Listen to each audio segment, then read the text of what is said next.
बोलो यहाँ इस बैठी भरी सभा में और यूट्यूब से सुन रहे लाखों लोग, मैं प्रश्न करना चाहता हूँ, क्या तुम्हारी तिजोरी में इतना धन है माँ की रातों के पैसा चुका सकोगे? ध्यान रखना, तुम्हारे पास इतनी दौलत है, माँ के अरमानों ने जिसने तुम पर लुटाए हैं, जीवन बर्बाद किया है, वो दे सको। ध्यान रखना, मैं आपसे एक ही निवेदन कहता हूँ, ऐसी निकम्मी नपुंसक औलादें जो माँ बाप को बिल दिया करते हैं बुढ़ापे में, ध्यान रखिए।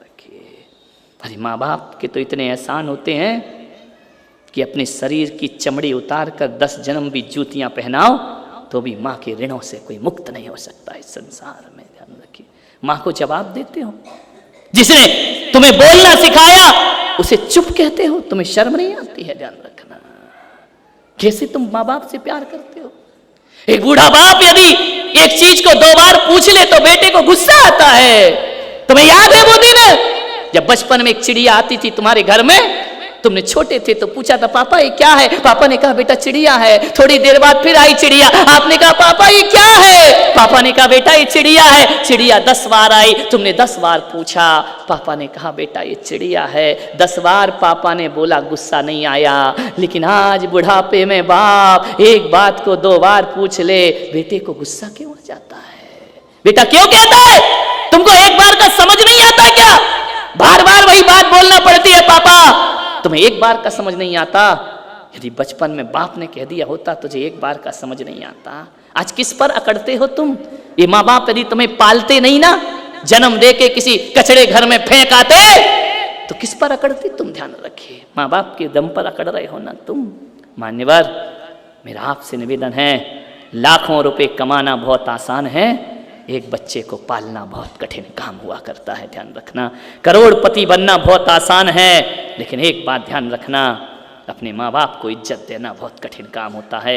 दुनिया से सम्मान बटोर सकते हो, लेकिन माँ बाप, ध्यान रखना, भगवान के मंदिर जाते हो ना भिखारी की तरह, भगवान मांगने के बाद देता है, गुरु मांगने के बाद देता है, बहन भाई मांगने के बाद देते हैं। माँ ऐसी भगवान है जो बिना मांगे बच्चे को सब कुछ दे दिया करती है। मांगने की जरूरत नहीं पड़ती है, माँ सब कुछ दे दिया करती है। मैं आपसे निवेदन करता हूं, हिंदू बनो, मुसलमान बनो, जैन बनो, सिख बनो, ईसाई बनो या ना बनो, धार्मिक बनो या ना बनो, मैं हर जन्मेदनी से यही कहता हूं, हर बेटे को इस जन्म में कोई बड़े ऑफिसर कलेक्टर बन पाओ या ना बन पाओ, हर बेटे को अपने माँ बाप का श्रवण कुमार जरूर बनना चाहिए। ध्यान रखना है, आज इस देश को श्रवण कुमारों की जरूरत हुआ करती है। ध्यान रखिए। एक अपनी बात समाप्त करता हूँ, समय ज़्यादा हो गया है। एक बेटे ने बहुत अच्छा ऑफिस खोला, पिता को बुलाया कि पिताजी आओ देखो मैंने कितना कमाया है, कितना बड़ा आदमी बन गया, मेरे ऑफिस का उद्घाटन करो। पिता गया, जैसे ही गया पिता देखा कि मेरे बेटे ने बहुत कुछ कमा लिया, इतना बड़ा ऑफिस बना लिया है, इतना बड़ा व्यापार खड़ा कर लिया। मालूम है, उस बेटे से उस पिता ने पूछा कि बेटा एक प्रश्न कर सकता हूँ तुझसे? बेटे ने बोला करो। बोले कि दुनिया में सबसे ज्यादा किस्मत वाला कौन होता है? सबसे ज्यादा सौभाग्यशाली कौन होता है? उसने कहा पिताजी सबसे ज्यादा सौभाग्यशाली। बोले आज तूने इतना बड़ा ऑफिस बनाया है, तो एक बात बता बेटा, इसमें तूने किसकी दम पर बनाया?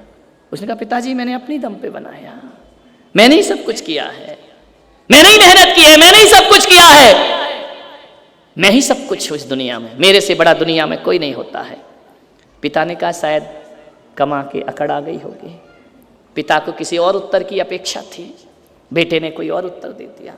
बोले पिताजी जो भी है ना इस दुनिया में वो सब मेरी बदौलत है, सब मैंने किया है, सब मेरे से हुआ, ये व्यापार मेरा है, सब कुछ मेरा है।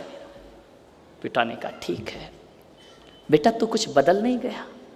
बोले नहीं पिताजी, मैं कहाँ बदला हूँ, जो कुछ भी है ना वो सब मेरा है। पिता ने कहा ठीक है। पिता जाने लगा, बेटे ने कहा इधर आओ पिताजी। मैं समझ गया तुम अंदर क्या सोच रहे हो। तुम यही सोच रहे ना कि मुझे अकड़ आ गई, लेकिन मैं कहता हूँ पिताजी, मेरे से बड़ा मेहनती, मेरे से बड़ा सक्सेस आदमी और मेरे से बड़ा किस्मत वाला इस दुनिया में कोई नहीं हो सकता है। मैं ही सब कुछ हूँ। बोले क्यों बेटा, ऐसी भाषा क्यों बोल रहा है? बोले आज जो मैं इतना बड़ा सौभाग्यशाली हुआ हूँ ना, इसलिए हुआ हूँ कि मेरे पास तुम्हारे जैसे पापा हैं, ध्यान रखिए, तुम्हारे जैसे पिता हैं, इसलिए आज मैं इतना बड़ा हुआ हूँ। और जो मैंने कहा ना कि मैं सबसे बड़ा सौभाग्यशाली हूँ, सौभाग्यशाली इसलिए हूँ पापा कि तुम्हारा आशीर्वाद मेरे सिर पर है, ध्यान रखना। एक घड़ा कितना भी बड़ा हो जाए पापा, उसने घड़े के पास ले गया, इस घड़े का पानी देखो पापा, ये मिट्टी का घड़ा कितना बड़ा है। बेटा तू इतना बड़ा हो गया। बोले मैं घड़े के बराबर बड़ा हो गया हूं, लेकिन एक बात याद रखना पापा, घड़ा कितना भी बड़ा हो जाए, उसके मुंह पे जो ढक्कन होता है ना बहुत छोटा होता है।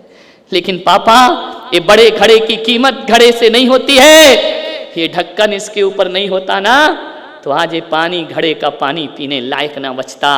आप, मैं घड़ा हूं, आप मेरे सिर पर रखा हुआ ढक्कन है, और आपने मेरे ऊपर बैठ करके जैसे इस घड़े के पानी में कचरा ना गिर जाए, ये ढक्कन का काम हुआ करता है, और बेटे की जिंदगी बर्बाद ना हो जाए, ये बाप का काम हुआ करता है। ध्यान रखना, आप भले ढक्कन की तरह छोटे हैं, लेकिन मेरी कीमत मेरी चौड़ाई से नहीं, आपकी ऊंचाई से मेरी कीमत हुआ करती है। आप मेरे सिर पर आकर बैठे हैं पापा, मेरे से बड़ा सौभाग्यशाली इस धरती पर मैं कह सकता हूं कि इतने सौभाग्यशाली तो आप भी नहीं होंगे जितना मैं हूं कि मुझे तुम्हारे जैसे पिता प्राप्त हुए हैं। मान्यवर, मैं आपसे निवेदन करता हूं 4 घंटे 6 घंटे पत्नी को दो, बच्चों को दो, लेकिन एक निवेदन आपसे है, घर जब लौट करके आओ ना, आधा घंटे अपने माँ बाप को दिया करो, आधा घंटे, बस केवल आधा घंटे दिया करो कि माँ तू कैसी है, सारे दिन इंतजार करती है वो तुम्हारा।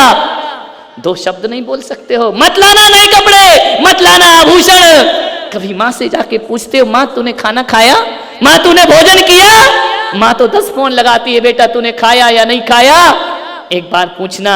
और एक काम कर लेना, आपसे इतना ही निवेदन है, ये पुलक सागर करता है, जब तुमसे खाते नहीं बनता था तो माँ ने ग्रास बना के खिलाया था, जब लौट कर घर आओ तो एक नियम ले लेना, जब तक अपनी माँ के मुंह में एक गिलास नहीं रखूंगा तब तक मैं भोजन ग्रहण नहीं करूंगा। ध्यान रखना, वो गिलास उस माँ के लिए अमृत का काम करेगा, वो गिलास उस माँ के लिए बहुत बड़ी चीज। बहुओं से भी मेरा निवेदन है, तुम घूमने जाती हो ना, बाजार जाती हो, घूमने जाती हो, मैंने देखा है रास्ते में विहार करते, एक थम्सअप की वो आती कोल्ड ड्रिंक्स पीते हो है ना, कितना प्रेम जताती है वहां बैठ करके।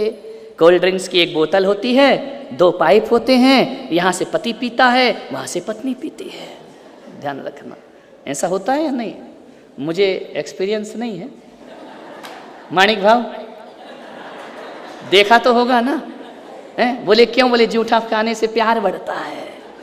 वाह, आपसे निवेदन है, 2 पाइप होते हैं ना, मैं बहू से निवेदन करूंगा, आज एक काम करना, पति के साथ तो रोज एक बोतल में 2 पाइप लगा के पीती हो, घर में जाना, एक बोतल रखना, कहना अम्मा जी आओ प्यार हम भी बांटें। पति से ही प्यार नहीं बांटना है, एक पाइप से बहू पिए और एक पाइप से सासू पिए, उस घर में स्वर्ग होने में ज़्यादा देर नहीं लगा करता है। घर के जितने रिश्ते हैं वो सामान के रिश्ते हैं, माँ का रिश्ता सामान का नहीं, माँ का रिश्ता दिल का रिश्ता हुआ करता है। मेरे बच्चे तू वापस लौट करके आ जाना, तू सुरक्षित लौट करके आ जाना। एक बात तो बताओ, पत्नी को आभूषण की जरूरत है, श्रृंगार की जरूरत है, कपड़ों की जरूरत है, बच्चों को मोबाइल की जरूरत है, हर किसी को कार की जरूरत है, लेकिन परिवार में झांक करके देखना, एक माँ ऐसी है जिसे सामान की नहीं केवल तुम्हारी जरूरत है कि मेरा बेटा मेरे पास होना चाहिए। वो बेटे के सिवा और कुछ नहीं चाहती। कभी बूढ़ी माँ से कहना अच्छे कपड़े लाओ तो माँ कहती नहीं बेटा है ना अच्छे, क्या करना है, माँ कार लेकर आओ। नहीं बेटा क्या दिक्कत है, जैसा है सब सही है। ध्यान रखना, मुसीबत में कोई साथ देती है तो माँ देती है। ध्यान रखना, हमने ये तो सुना है कि बच्चों से ना बने तो बच्चे अलग हो जाते हैं, पत्नी से ना बने तो तलाक हो जाती है, लेकिन आज तक किसी माँ ने अपनी औलाद को तलाक नहीं दी होगी। ध्यान रखना, अरे गरीबी में भी साथ रहती है और अमीरी में भी माँ साथ निभाया करती है। वह खुद गीले में सो के बच्चे को सूखे में सुलाती है और खुद भूखी रहकर औलाद को रोटी खिलाया करती है। यदि एक रोटी घर में हो, बेटा भूखा हो तो माँ बेटे को खिलाती है। बेटा कहता है माँ तू खा ले, नहीं आज चतुर्दशी है, आज मेरा उपवास है, आज मैं नहीं खाऊंगी, ध्यान रखना खुद भूखे रहकर तुम्हें पालती है।